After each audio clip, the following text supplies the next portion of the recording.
Sup peeps?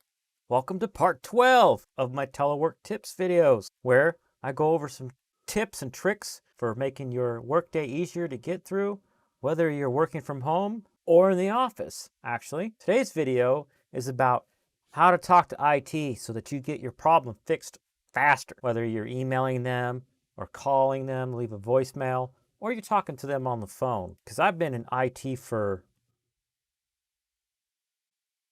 about 15 years. So I have lots of experience with getting frustrated with the way I talk, or I get frustrated with the way they talk or whatever, or have no idea what they're talking about. And I'm like, huh? What do you mean? Well, we're going to get into all of that. But before that, my son and I recently proposed a challenge for my channel. I am currently at 44 subscribers, if you see here, which is actually 5 more than we had when we proposed the challenge. We proposed that when I get to 50 subscribers, we would make a specific video. And that video is, pardon me, this is a comedy channel, first and foremost, so I hope you're not offended with this particular proposal, explaining something technical that most people don't know about after eating a lot of food that causes gas. So, if you think that would be hilarious, click subscribe down here, it's the red button, and then click the bell after you do that. That way you get notifications. And when we get to 50, next time my son's over, we're going to shoot a video, and we're thinking about explaining all the different parts in a computer and how to shop for a computer to get the best components inside, so you're not wasting money on something that's going to be slow or whatever while trying not to fart. That'd be hilarious. Now into the video. Number 1. First and foremost, most important thing for helping you get fast results from IT is how to write an email.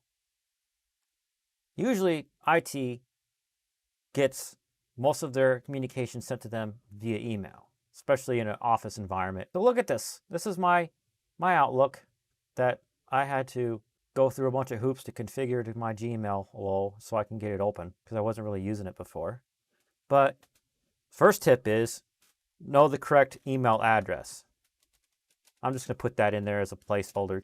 I've seen sometimes when people send emails to the wrong email address just because it's got the word Helpdesk in it. That's important. If you're not sure, check with like a supervisor or a coworker if they know what the correct email address is. Now, this next thing is really important. I'm going to give you an example of what not to do. Hello, I have a problem with the system. I cannot help the customers because I cannot log in. I have tried to restart the times. So maybe you told me what I needed to know, where that word something is. Maybe not. I don't know, because I've never worked at a help desk that received emails. People send us emails, but they don't get turned into emails. They're consumed by one computer and then converted into a ticket system that I have to read. And usually you only get the first 100 words of the subject, which in this case is, let me highlight it, like that. So I've seen it where people have much better composed sentences than this, and the name of the system they're having issues with is cut off. Now, let's say you couldn't log into Gmail. This is what you want to put in the subject line. Cannot log in to Gmail. It's the subject. It is not the description. It is not the contact method. Let's say you need to provide your phone number. I don't understand. Why would you ever put that in the subject line? It does not make sense at all.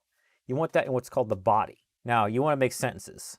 I cannot log into Gmail. I am pretty sure I know what the password is. Here's another thing you don't want to do. The last time I logged into it was blah, blah, blah. Giant sent a single paragraph goes on for days, and I just keep on and on explaining blah, blah, blah, blah. No, stop. Okay, you probably have all the information I need in that paragraph, but I can't find it. Sometimes IT has slow days where they have the time to decipher this and pull the key words out of there. Sometimes they don't. On top of that, all of this probably goes into a box that is super tiny on a ticket system web page like this. And this is what they're reading. Could you imagine that's what you did every day? Like, I need to scroll through this to try to find what I'm looking for? No.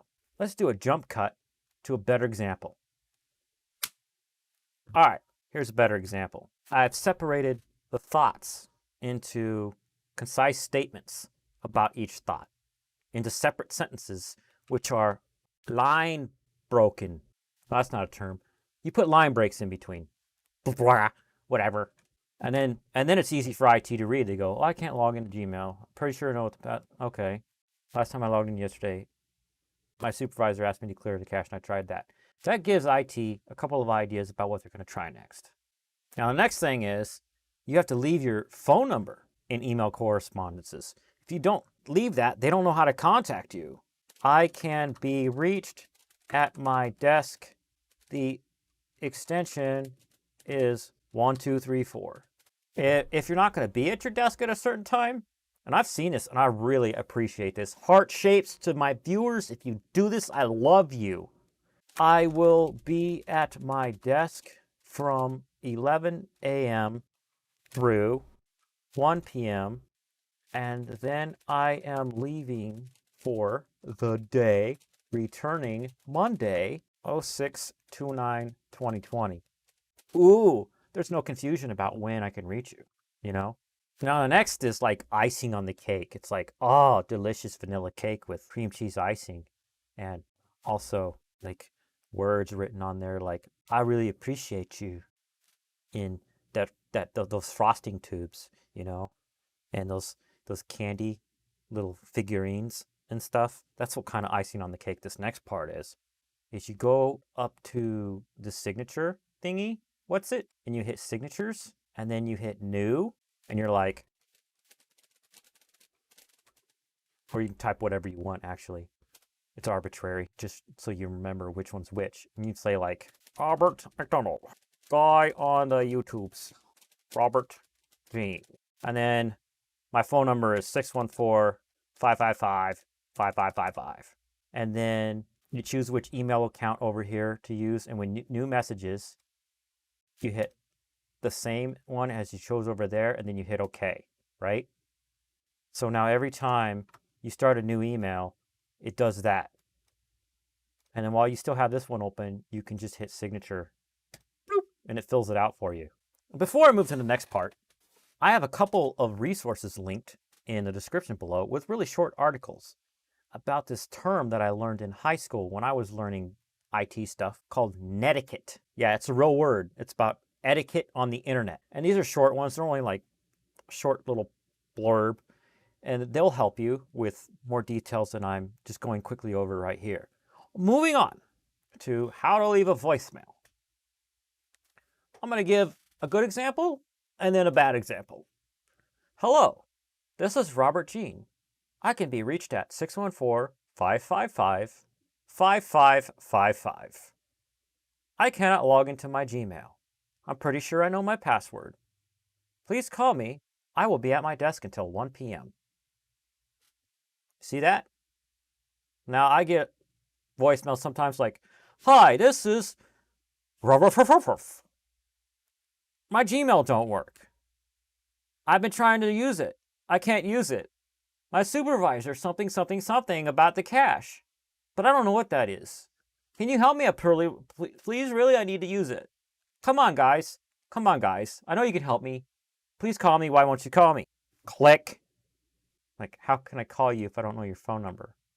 How can I look up your phone number in like an address book if you don't clearly enunciate your name? Okay, I understand people have unique names and unique spellings, and I respect that because I am sometimes good at pronouncing these names, and I'm sometimes not. I can hear them pronounce it like 20 times, and I can't say it.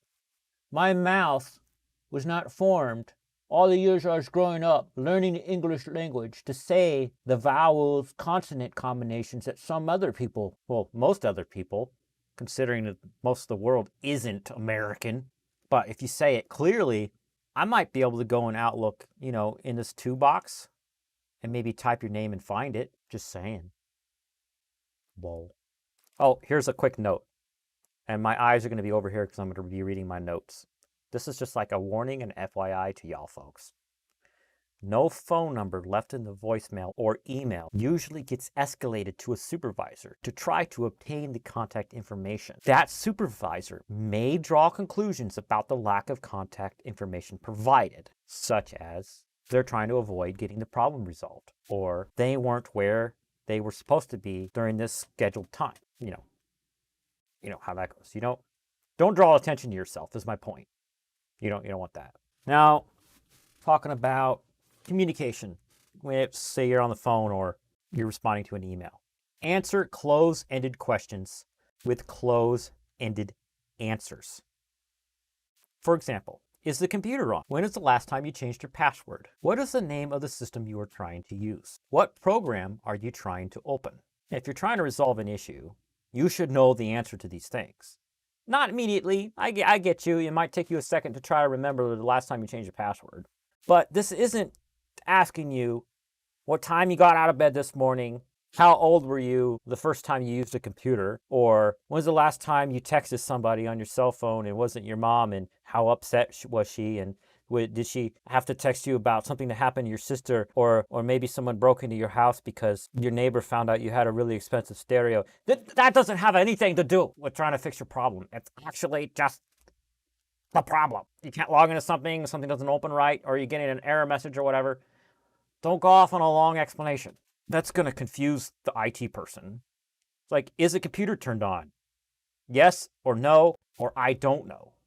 Then they might ask you other questions. Okay, when was the last time you changed your password? I think it was about a month ago. Cool. Or, I did it this morning. Maybe that's related to something else and maybe why I can't log in.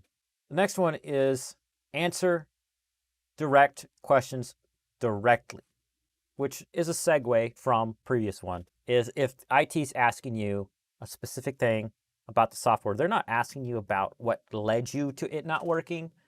They're asking, for example, what does it say when you try to log in? Oh, it tells me wrong password. I'm going to tell you right now, I have never, in all my 15 plus years of being in IT, I've never seen anything ever say, and I quote, wrong password. I've seen username or password is incorrect, or a whole slew of other statements that Microsoft is the worst at it because they say these sentences which use words that nobody in the world ever uses except Microsoft. But the thing is, IT does this all day, every day, and they know what things to troubleshoot depending on what message it says. So if you say it word for word, especially in an email, I can't log into Gmail. It says, quote, and type the whole thing. Trust me, it'll save you so much time. Telling IT a complex and emotional story is only going to break their concentration and distract them. And you don't want that. All right, next one. Don't bring up other issues unless they are related to the current one. Like, I couldn't log into my YouTube channel either. That's related because it takes the same login as Gmail. But if you say, I'm having problems loading Yahoo, that has nothing to do with Gmail. Maybe, most likely. But loading? I don't know. That sounds like, okay. And my response to that would be, we can handle these problems one thing at a time, okay? Because you don't want to deflect the troubleshooting. You want the troubleshooting to narrow down and down and down and down until the solution is found. So the next one is don't use jargon you made up yourself. Now, this is a perfect example because I worked at a job once where we deployed, that's jargon, that's an actual industry term for setting up equipment at a location and then leaving it there. We deployed what's called a mobile cart. And for all the years I've been in IT, a mobile cart is a laptop that is secured to a cart that has wheels on the bottom so that you can push it to a location and use it there temporarily and then move it somewhere else. And at one of my jobs, somebody sent an email to the help desk that said, we can't get the cow to turn on. Let me say that again. We can't get the cow to turn on. How is IT supposed to respond to that? We don't even know that you made up your own jargon, let alone what that jargon means. Or if you're actually talking about a cow, like, why are we talking about cows right now? It took me 3 days to find out from this individual that they meant computer on wheels. How is that supposed to know? Cow. Seriously, don't do that. Just want to confuse people, make them have a headache and want to take their lunch early and go outside and smoke to deal with the stress because the world doesn't make sense anymore. Next one, refer to systems by the name of that system. The internet doesn't work, helps no one.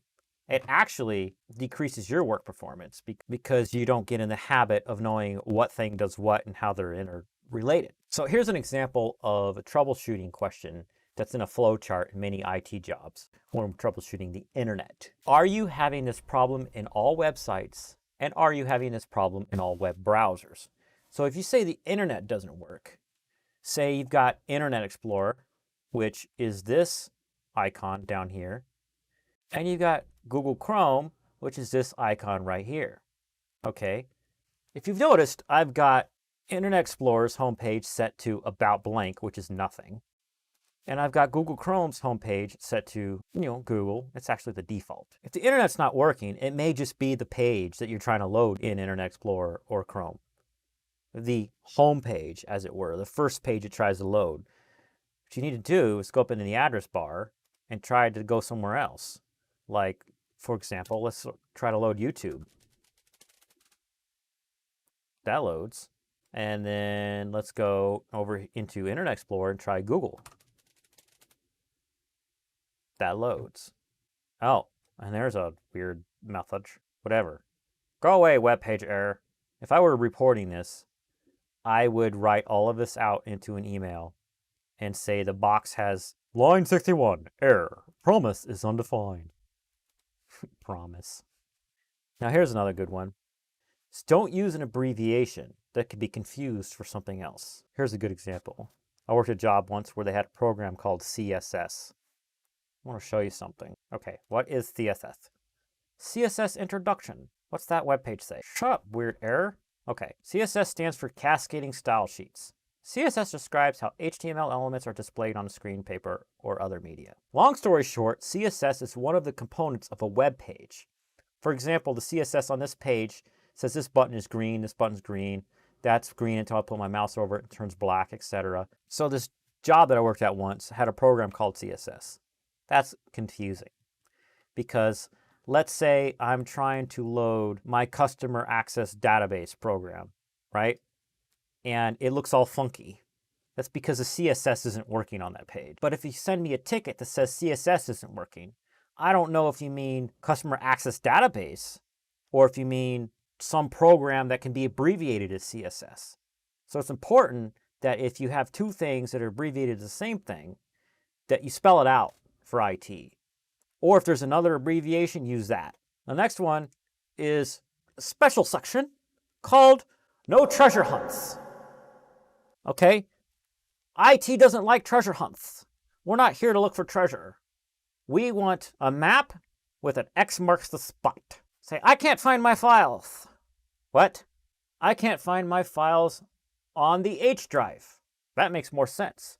I can't find my files in Outlook. That makes more sense. I can't find my files. They were in my downloads folder yesterday. They're not there today.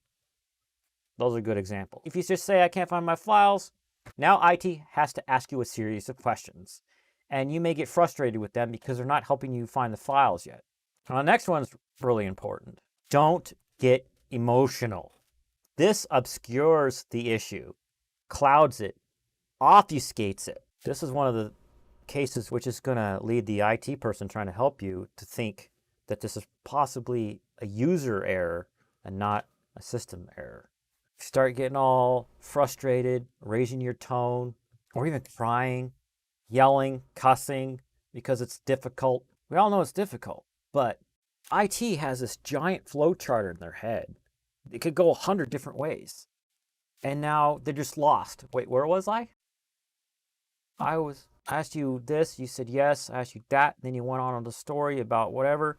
Then I got you back, and then I asked you this, and then you started getting emotional. I don't know what to do now. I can't fix it. So this next point, IT has to determine if it's a system error or if it's user error. Don't take it personally. The solution falls under one of those. Sometimes both. It's not you and them. All right, finishing up this video, I'm going to ask you for your help. I have a small channel, fledgling channel. I've only been here a few months. I'm going to ask you to help me out.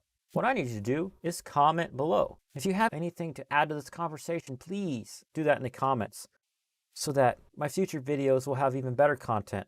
But that's it. If you want to see any of my other previous telework tips videos, there's a link in the description below with the playlist. If you load that, you'll see all the names of the videos on the right, and then you can click on the one that has information that you're interested in seeing. I'll also put it up here in this corner. And if you've been interested in seeing something I did with my son, oh, here's a good one. The shadow people, where my son dressed up in a green suit and I deleted the green to make it look like this weird shadow person was battling with me. It's a really funny video. I'm going to put that up here for you guys. And if you like a social networking platform and you want to talk to me there, I'm going to put all that information down here for you guys. And if you want to subscribe to my channel, there's going to be a button right over here. So thanks for watching. I've been Robert Jene. I'm signing out. Bye.